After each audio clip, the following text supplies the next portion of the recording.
বিষয়টা যেহেতু নিমতলী অগ্নিকাণ্ড নিয়ে, তো সেহেতু নিমতলী থেকে শুরু করে এর পরবর্তী যে সমস্ত ধারাবাহিক অগ্নিকাণ্ড হয়েছে সে বিষয়গুলো আপনারা সবাই জানেন। আর নিমতলী যেহেতু পুরানো ঢাকা, এবং পুরানো ঢাকার যে অগ্নিকাণ্ড বা পুরানো ঢাকায় কোনো দুর্ঘটনা ঘটলে কিভাবে সেটা ফেস করা বা আমরা কি সমস্যার সম্মুখীন হই সেই বিষয়গুলো আপনাদের সামনে তুলে ধরবো। তো প্রথমেই আমরা নিমতলীর ঘটনা নিয়ে বলি, যেটা কেমিক্যাল নিয়ে সবচেয়ে বেশি আলোচনা হয়। তো আমাদের এখানে আজকে যারা আছেন অনেকেই এই সমস্ত সভা সেমিনারে সবসময় সরব থাকেন, বিশেষ করে পরিবেশ আন্দোলনকারী। আমার একটু আগে যিনি বক্তব্য দিলেন ইকবাল হাবিব স্যার, তো আপনারা যারা আছেন আপনারা সবসময় এগুলো নিয়ে কথা বলে থাকেন, আমরাও এগুলো কথা শুনি। বাট বাস্তবে যখন কোনো ঘটনা ঘটে আমরা কিন্তু fire service and civil defence যে প্রতিষ্ঠান, সেই প্রতিষ্ঠানটাই কিন্তু সরাসরি প্রথম সারাদানকারী প্রতিষ্ঠান হিসেবে কাজ করে থাকে। সরকারের যত প্রতিষ্ঠান আছে এর মধ্যে যে কোনো ডিজাস্টারে ফার্স্ট রেসপন্ডার হিসেবে ফায়ার সার্ভিস কাজ করে থাকেন, এবং আমরা গিয়ে আসলে দেখি যে বাস্তবে মানুষের যে ইমপ্রেশন, মানুষের যে অবস্থা, সেটা কিন্তু আমরা প্রথম দেখি। এগুলো আমাদেরকে অনেক কষ্ট দেয়। আমরা আসলে অনেকেই অনেক কথা বলেছেন, ফায়ার সার্ভিস কোন মন্ত্রণালয় কোথায় থাকলে ভালো হয়, কেউ স্থানীয় সরকার, কেউ দুর্যোগ মন্ত্রণালয়। আসলে সেটা সরকারের পলিসি, সরকারই ভালো বলতে পারবেন যে কোথায় রাখবেন, কোথায় কাজ করবেন। তো আমাদের জনগণেরও একটা চাহিদা থাকে, সেই চাহিদা আমরা বিভিন্ন জায়গায় উপস্থাপন করে থাকি। তো পুরানো ঢাকায় আপনারা সবাই জানেন যে পুরানো ঢাকার নামই পুরানো ঢাকা।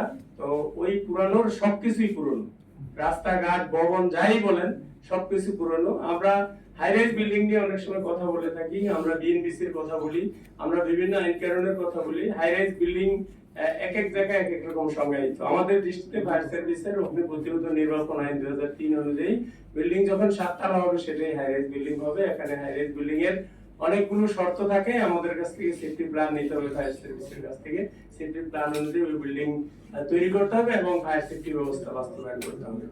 এখন 7 তলা পর্যন্ত হাইরাইজ দলম, রাজুক বলে 10 তলা পর্যন্ত, যাই হোক হাইরাইজের সংজ্ঞায় যাই আছে। এখন আমার কথা হলো 3 তলা 4 তলা, যে 2 তলা 3 তলা 4 তলা 5 তলা যে বিল্ডিং, সেই বিল্ডিং এর জন্য কি কোনো নিয়ম কানুন থাকবে না? সেই বিল্ডিং এর জন্য কি কোনো আইন কানুন থাকবে না? সেই বিল্ডিং যদি ভেঙে পড়ে তাহলে কি মানুষ মারা যাবে না?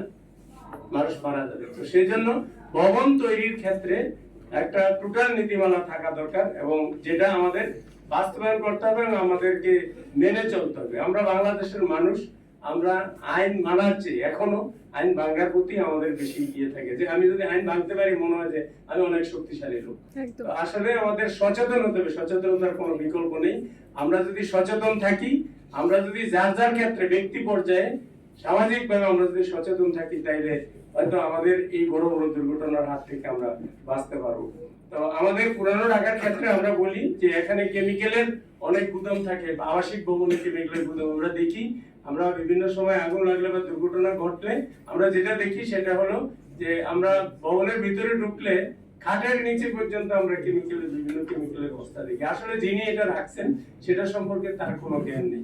এই কেমিক্যাল যারা ক্যারি করে, যারা হ্যান্ডেলিং করে, যারা ব্যবহার করে, অনেক ক্ষেত্রেই দেখবেন যে এই কেমিক্যাল সম্পর্কে তাদের কোনো জ্ঞান নেই।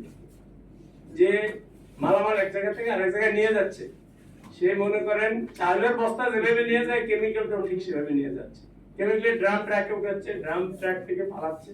কোথায় কোনটার কি সমস্যা, এই বিষয়গুলো আসলে আমরা জানি না, আমরা এই ব্যাপারে অবগত নেই। তাই আমার রিকোয়েস্ট থাকবে যারা কেমিক্যালের ব্যবসা করেন, আজকে আমাদের কেমিক্যালের ব্যবসায়ী সমিতির সভাপতি আসছেন, ওনারা আমাদের সাথে সবসময় যোগাযোগ রাখছেন, আমরা ওনাদের কাছে যাচ্ছি, বিভিন্ন সময় ট্রেনিং দিচ্ছি। এই বিষয়টা আশা রাখি অব্যাহত থাকবে। আর কেমিক্যাল আমাদের নতুন ভাবে আমাদের সিরাজদিখানে মুন্সিগঞ্জে কেমিক্যাল বললে হচ্ছে। আমরা আশা রাখি যারা কেমিক্যাল ব্যবসায়ী তারা সরকারকে সহযোগিতা করবেন এবং সেখানে যাওয়ার বিষয়ে আপনারা পদক্ষেপ গ্রহণ করবেন। এছাড়া শ্যামপুর এবং টঙ্গীতে কেমিক্যালের গুদাম তৈরি করা আছে। সেই গুদামগুলো টঙ্গীতে গুদাম এখনো মনে হয় খালি পড়ে আছে। আমরা কিছুদিন আগেও ভিজিট করেছি, দেখছি, কিন্তু ওখানে মানুষ যেতে চায় না কেমিক্যাল ব্যবসায়ী। তো ওনাদেরকে একটু উদ্বুদ্ধ করতে হবে যাতে ওই নির্দিষ্ট জায়গায় গিয়ে কেমিক্যাল রাখি এবং কেমিক্যালের ব্যবসা করি। আর ঢাকা, পুরানো ঢাকায় যেটা হয়, আমি এখানে যারা ভবনের মালিক তাদের দায় আছে, যারা আমরা গুদাম ভাড়া নিচ্ছি তাদেরও চিন্তা করা দরকার, এবং যারা ভাড়া দিচ্ছে তাদেরকে চিন্তা করা দরকার। যারা কেমিক্যালের যারা ভবন মালিক, যারা ভাড়া দেন, তারা যদি একটা বাসা ভাড়া দেন 20,000 টাকা, কেমিক্যালের গুদাম ভাড়া দিলে সেখানে উনি 50,000 টাকা পান। তো সেই হিসাবে উনি ওইটাতেই বেশি স্বাচ্ছন্দ্য বোধ করেন যে আমি, কিন্তু এই কেমিক্যালের গুদাম থেকে যে মানুষ মারা যেতে পারে, পরিবেশ নষ্ট হতে পারে, এদিকে উনি খেয়াল করেন না।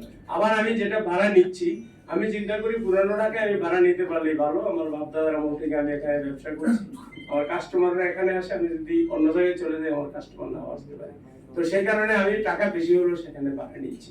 তো এই বিষয়গুলো আমাদের আসলে সব ক্ষেত্রে সচেতন হতে হবে, এবং ওই ভবনের আশেপাশে আমরা যারা থাকি আমাদেরও একটু সচেতন হওয়া দরকার যে আসলে এই ভবনে কি হচ্ছে।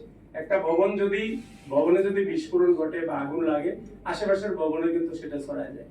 তো সেই কারণে আমাদের সবারই সচেতন হতে হবে। আমরা যারা ওখানে বসবাস করবো আমরা যেন সবাই সচেতন হই। আর আপনারা যারা বিভিন্ন জায়গায় কথা বলেন, আপনারা সবসময় বলতেছেন আপনাদের সাথে আমরাও সহযোগিতা করি। ফায়ার সার্ভিস, সিভিল ডিফেন্স আসলে দুর্ঘটনা ঘটার পরে যায়, দুর্ঘটনা ঘটার আগেও আমরা কিছু কাজ করি, যেটা বলছেন সিভিল ডিফেন্সের কাজ, সেই কাজটাও কিন্তু আমরা করি। তো আসলে আমি এই ঢাকা শহরে 20 কোটি মানুষ, ধরেন ঢাকা শহরে 2 কোটি মানুষ আছে, এই 20 কোটি মানুষের মধ্যে ঢাকায় 2 কোটি মানুষ, আমি এই 400, 450 বা 500 মানুষ দিয়ে কিন্তু সেবা দিয়ে যাচ্ছি আমরা। তো আসলে আমরা যদি ব্যক্তি পর্যায়ে সচেতন না হই, তাহলে শুধু সরকার, আইন, পলিসি এগুলো দিয়ে কিন্তু আসলে সব সমস্যার সমাধান হবে না। আমাদের ব্যক্তি পর্যায়ে সচেতন হতে হবে। আর যেটা বলবো সেটা হলো, যে কোনো দুর্ঘটনা ঘটলে আমাদের এই নগরের আমাদের এই সিটি কর্পোরেশন কি কিন্তু আমাদের লিড, যে কোনো দুর্ঘটনায় লিড নিতে হবে, এবং ইনসিডেন্ট কমান্ডার হিসাবে সিটি কর্পোরেশনের যিনি মেয়র থাকে তাকে কাজ করতে হবে, এবং লিড স্টেক হোল্ডার হিসাবে সিটি কর্পোরেশনের মুখ্য ভূমিকা নিতে হবে। সিটি কর্পোরেশনই সবার সাথে সমন্বয় করে এই দুর্যোগ মোকাবেলা বা যত পুলিশ হোক বা দুর্ঘটনা ঘটলে মোকাবেলা করা, সেটা করতে হয়। তো আমরা আসলে আমাদের আজকে যিনি প্রশাসক আসছেন, উনি বিভিন্ন দুর্ঘটনায় আমি দেখেছি ওনাকে যে উনি গিয়ে হাজির হয়েছেন। তো ওনার প্রতি আমাদের রিকোয়েস্ট থাকবে, সিটি কর্পোরেশনের যদি একটা টিম থাকে, আমার মনে হয় টিম আছে, থাকারই কথা, এই টিম যেন যে কোনো দুর্ঘটনায় ঘটলে এই টিম যেন ওই দুর্ঘটনাস্থলে হাজির হয়। সকল ডিপার্টমেন্টেরই আছে, আমরা বিভিন্ন স্টেক হোল্ডার মিলে যদি আমরা যে কোনো দুর্ঘটনা মোকাবেলার চেষ্টা করি, তাইলে আমার মনে হয় যে কোনো দুর্ঘটনা আমরা সহজে মোকাবেলা করতে পারবো। আর কেমিক্যাল যারা ব্যবসা করবেন, পুরানো ঢাকায় আমরা অনেক